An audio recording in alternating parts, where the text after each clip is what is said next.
투자를 시작하려고 하는데 막막하신가요? 어떤 주식을 사야 할지, 어떤 기준으로 선택해야 할지 고민이 많으시죠?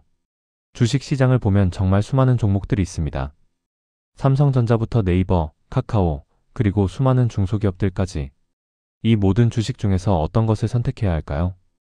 혹시 싸고 좋은 주식을 찾아야 한다고 생각하셨나요? 아니면 미래에 크게 성장할 주식을 찾아야 한다고 생각하셨나요? 사실 이 두 가지 생각은 모두 맞습니다. 다만 투자 방식이 다를 뿐이죠. 주식 시장에서 성공하는 투자자들을 보면 대부분 명확한 투자 철학을 가지고 있습니다. 그들은 시장의 잡음에 흔들리지 않고 자신만의 원칙에 따라 투자합니다. 그리고 그 원칙들은 크게 두 가지 길로 나뉩니다. 바로 가치 투자와 성장 투자입니다. 오늘 저는 여러분에게 이 두 가지 투자 스타일의 차이점을 명확하게 설명해드리고 여러분의 성향에 맞는 투자법을 찾는 방법을 알려드리겠습니다. 이 내용을 끝까지 들으신다면 여러분은 더 이상 투자에서 방향감을 잃고 헤매지 않으실 겁니다. 여러분만의 확고한 투자 철학을 세울 수 있을 것입니다. 먼저 가치 투자에 대해 알아보겠습니다. 가치 투자란 한마디로 본래의 가치보다 싸게 팔리는 주식을 찾아 투자하는 방식입니다. 쉽게 말해서 10만 원의 가치가 있는 물건이 7만 원에 팔리고 있다면 그것을 사서 언젠가 10만 원에 팔겠다는 전략이죠. 이런 투자를 하려면 기업의 재무제표를 꼼꼼히 분석해야 합니다. 그 회사의 자산은 얼마나 되는지, 부채는 얼마인지, 매년 얼마나 수익을 내고 있는지를 살펴봅니다. 그래서 이 회사의 진짜 가치를 계산해내는 거죠. 만약 계산해본 가치가 현재 주가보다 높다면 그 주식은 저평가되어 있다고 판단합니다. 가치 투자자들은 이렇게 저평가된 주식을 찾아내면 그 가치가 제대로 인정받을 때까지 장기적으로 보유합니다. 주가가 하루하루 오르내리는 것에 일희일비하지 않습니다. 인내심을 갖고 기다리죠. 마치 백화점 세일 기간에 평소보다 훨씬 싼 가격에 좋은 브랜드 옷을 사두고 나중에 그 가치를 인정받기를 기다리는 것과 같습니다. 가치 투자의 가장 유명한 대가는 바로 워런 버핏입니다. 그는 투자의 현인이라고 불리죠. 버핏은 코카콜라, 아메리칸 익스프레스 같은 회사들이 저평가되어 있을 때 사서 수십 년간 보유했습니다.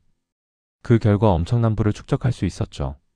가치 투자는 어떤 성향의 사람에게 잘 맞을까요? 먼저 분석적인 성향을 가진 사람들에게 적합합니다. 숫자를 들여다보고 재무제표를 읽고 기업의 본질적 가치를 계산하는 것을 즐기는 사람들이죠. 또한 인내심이 강한 사람들에게도 잘 맞습니다. 단기간의 결과를 기대하지 않고 몇 년씩 기다릴 수 있는 성격이어야 하거든요. 그리고 무엇보다 역발상적 사고를 할 수 있는 사람들에게 적합합니다. 남들이 관심 없어 할 때 오히려 그것을 기회로 보는 사람들이죠. 시장이 공포에 떨고 있을 때 이제야 좋은 주식을 싸게 살 기회가 왔다고 생각하는 사람들입니다. 가치 투자자들이 주로 보는 지표들이 있습니다. PER, 즉 주가 수익률은 주가를 주당 순이익으로 나눈 값입니다. 이 값이 낮을수록 주식이 싸다고 판단하죠. PBR, 즉 주가 순자산 비율은 주가를 주당 순자산으로 나눈 값입니다. 이것도 낮을수록 저평가되었다고 봅니다. 이런 재무 지표들을 통해 주식의 저평가 여부를 판단하는 거죠. 이제 성장 투자에 대해 알아보겠습니다. 성장 투자는 가치 투자와는 완전히 다른 접근법입니다. 성장 투자는 현재의 가치보다 미래의 성장 가능성에 초점을 맞춥니다. 성장 투자자들은 현재 그 회사가 이익을 못 내고 있거나 심지어 적자를 보고 있더라도 상관없다고 생각합니다. 중요한 것은 앞으로 그 회사가 크게 성장해서 엄청난 수익을 낼 잠재력이 있느냐는 것이죠. 마치 어린 나무를 보고 훗날 그 나무가 거대한 숲을 이룰 것을 기대하며 씨앗을 심는 것과 같습니다. 대표적인 성장 투자 종목들을 보면 테슬라, 엔비디아, 넷플릭스 같은 기술주들이 있습니다.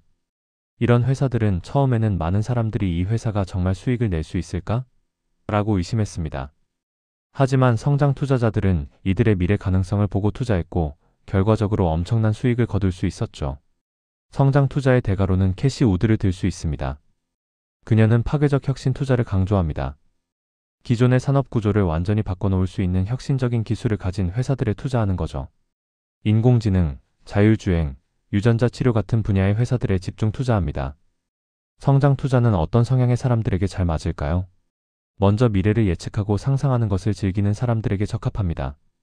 10년 후 세상은 어떻게 변할까? 어떤 기술이 우리 생활을 바꿔놓을까? 를 생각하는 것을 좋아하는 사람들이죠. 또한 변화를 두려워하지 않는 진취적인 성격의 사람들에게 잘 맞습니다. 새로운 기술이나 트렌드가 나타났을 때 이것은 위험해라고 생각하기보다는 이것은 기회야라고 생각하는 사람들입니다. 그리고 높은 수익률을 위해 높은 변동성을 감당할 수 있는 사람들에게 적합합니다. 성장주들은 주가 변동이 매우 큽니다. 하루에 10%, 20%씩 오르내리는 것이 일상이죠. 이런 변동성을 견딜 수 있는 강한 멘탈이 필요합니다. 성장 투자자들이 중요하게 보는 지표들은 전통적인 재무 지표와는 다릅니다. 매출액 성장률을 중요하게 봅니다. 그 회사의 매출이 매년 얼마나 빠르게 증가하고 있는지를 보는 거죠. 시장 점유율도 중요한 지표입니다. 그 회사가 속한 시장에서 얼마나 큰 비중을 차지하고 있고 그 비중이 늘어나고 있는지를 봅니다. 또한 그 회사의 기술력이나 경쟁 우위가 얼마나 지속 가능한지도 중요하게 평가합니다. 다른 회사들이 쉽게 따라할 수 없는 독특한 기술이나 비즈니스 모델을 가지고 있는지를 보는 거죠. 그렇다면 이 두 가지 투자 스타일 중에서 어떤 것이 여러분에게 맞을까요? 이를 알아보기 위해 몇 가지 질문을 해보겠습니다. 첫 번째 질문입니다. 나는 남들이 두려워할 때 용기를 내서 살 수 있는가? 만약 여러분의 답이 그렇다라면 가치 투자의 성향에 가깝다고 볼 수 있습니다. 대중과 반대로 가는 것을 두려워하지 않는다면 시장이 패닉 상태일 때 오히려 좋은 주식을 싸게 사는 가치 투자가 적합할 수 있습니다. 반대로 아니다라고 답하셨다면 성장 투자의 성향에 가까울 수 있습니다. 새로운 트렌드와 기술 변화를 빠르게 쫓아가는 것을 선호하고 많은 사람들이 관심을 보이는 분야에 투자하는 것을 편하게 느낄 수 있습니다. 두 번째 질문입니다. 나는 주가의 큰 변동성을 견딜 수 있는가? 만약 여러분이 아니다라고 답하셨다면 가치 투자의 성향에 가깝습니다. 상대적으로 안정적이고 변동성이 적은 우량주를 선호하는 성향이죠. 매일 주가를 확인하면서 스트레스 받기보다는 장기적인 관점에서 안정적으로 투자하고 싶어하는 성향입니다. 반대로 그렇다라고 답하셨다면 성장 투자의 성향에 가깝습니다. 미래의 큰 수익을 위해서라면 현재의 높은 변동성도 감수할 수 있는 성향이죠. 주가가 크게 떨어져도 이것은 일시적인 조정이야 라고 생각하며 버틸 수 있는 강한 멘탈을 가지고 있습니다. 세 번째 질문입니다.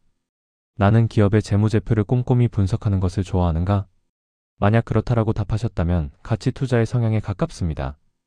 숫자와 데이터를 보고 분석하는 것을 즐기고 그를 통해 투자 결정을 내리는 것을 선호하는 성향이죠. 반대로 아니다라고 답하셨다면 성장 투자의 성향에 가까울 수 있습니다. 복잡한 재무 분석보다는 그 회사의 비전이나 기술력, 미래 성장 가능성 같은 정성적인 요소들을 더 중요하게 생각하는 성향일 가능성이 높습니다. 하지만 여기서 중요한 점을 말씀드리고 싶습니다. 가치 투자와 성장 투자 중에서 어떤 것이 더 좋다거나 나쁘다는 것은 없습니다. 둘 다 성공할 수 있는 훌륭한 투자 철학입니다. 워런 버핏은 가치 투자로 세계 최고의 부자가 되었고 아마존의 초기에 투자한 성장 투자자들도 엄청난 수익을 거두었습니다. 중요한 것은 맹목적으로 다른 사람을 따라가는 것이 아니라 여러분의 성향과 성격, 그리고 상황에 맞는 투자 스타일을 찾는 것입니다. 여러분이 어떤 성격인지, 어떤 것을 잘하고 좋아하는지에 따라 투자 방식을 선택하는 것이 가장 현명합니다. 또한 꼭 하나의 방식만 고집할 필요도 없습니다. 포트폴리오의 일부는 가치주로, 일부는 성장주로 구성하는 것도 좋은 전략이 될 수 있습니다. 중요한 것은 여러분만의 명확한 원칙과 철학을 갖는 것입니다. 오늘부터 여러분의 성향에 맞는 기업들을 찾아보세요.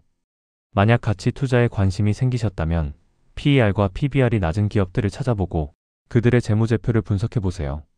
만약 성장 투자에 더 끌리신다면 혁신적인 기술을 가진 회사들, 빠르게 성장하는 시장에 있는 회사들을 연구해보세요. 투자에서 가장 중요한 것은 단순히 수익을 내는 것이 아닙니다. 여러분만의 투자 철학을 세우고 그에 따라 일관성 있게 투자하는 것입니다. 그것이야말로 장기적으로 성공하는 투자의 비결입니다. 여러분의 투자 철학을 찾는 것, 그것이 바로 성공 투자의 첫걸음입니다.